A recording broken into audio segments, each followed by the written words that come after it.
Здравейте, хора, и добре дошли в днешния влог.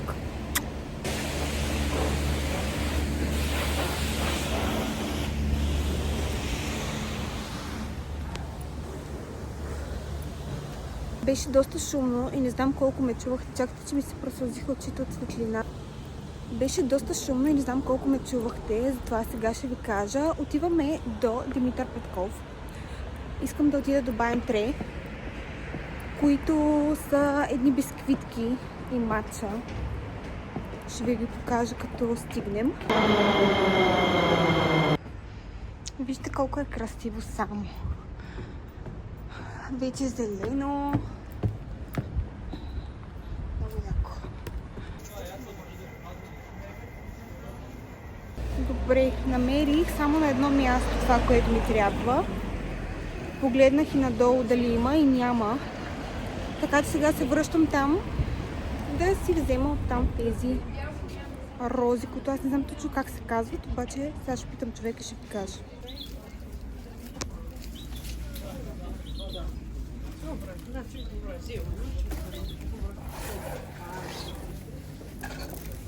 Те по 10 ли са пакетирани?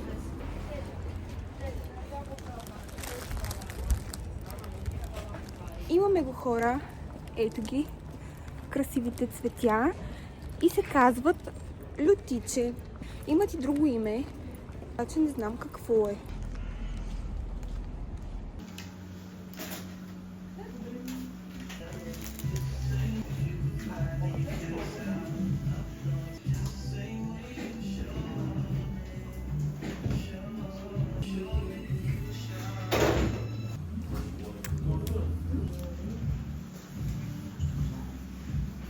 Препоръчваме да се го изтискате отгоре, за да се насветите в изложение. Благодаря много. Хубав ден.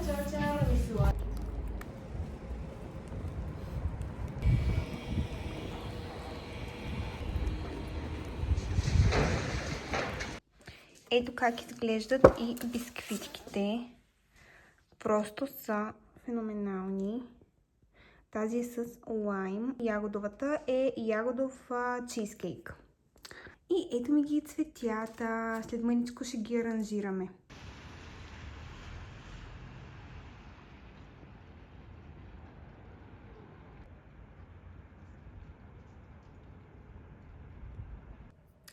Включване една идея по-късно. Аз до сега бях в едно 3-часово, то не е обучение, по-скоро беше вебинар,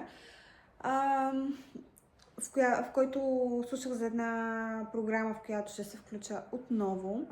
И сега ще си направя обяд, то вече е 3:30, обяд след обяд, защото пък от 6 съм на тренировка.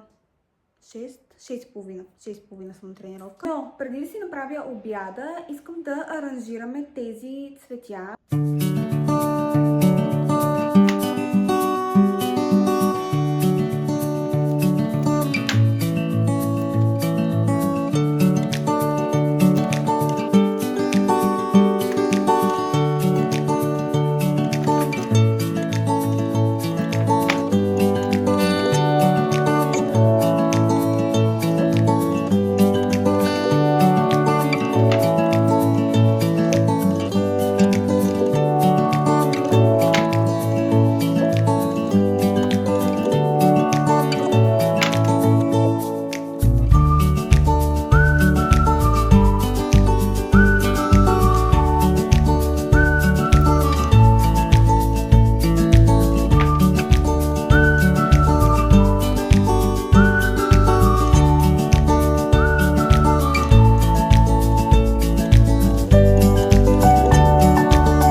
Ето как се получи в крайна сметка букетчето.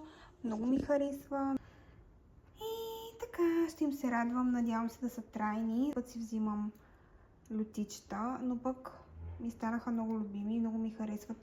Колко са перфектни просто. Ето, примерно, вижте го ето това.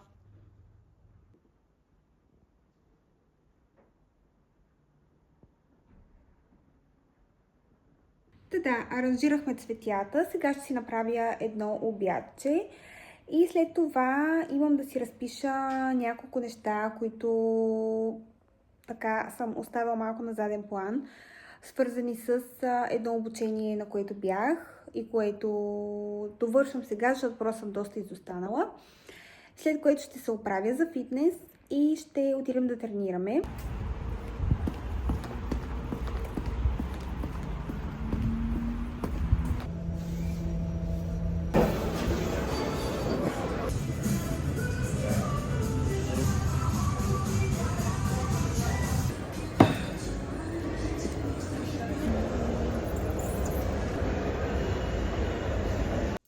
Аз тъкмо се прибрах от тренировка и след тренировката минах до Пепко. Взех си ето тези чаши, защото напоследък нещо си изчупих чашите, които са ми водните и едни такива вилици.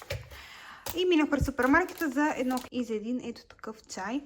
Това е единственото нещо, което пия от дъжд на вятър, когато искам нещо, което не е вода, защото аз в принцип пия само вода и понякога кола. По-често от това даже пия кола. Но да, това е единственото нещо, което така ми е вкусно и ми е като guilty pleasure, да речем, въпреки че аз нямам такива guilty pleasure неща, но да, това са ми покупките. Сега влизам в банята и ще се включа след това с не знам аз какво. Така, аз си направих вечерята, имаме салатка, един кафтета, които са много не инстаграмабъл. За десерт имам ето такива две форми, сега ще ви ги покажа. Ето тези са. Ето такива ползвам. Две формички с малко масло и с малдон сол. Много, много добър знак. Здравословен, сладичко е. И лично на мен две ми стигат. Даже едва ми ги изяждам, защото са доста тежички. Така че да. И сега ще си пусна да си догледам епизода на ето това реалити $1 Million Secret, което е нещо подобно на Traitors, но в пъти по-яко. Така че да, пускам си го и ви казвам чао!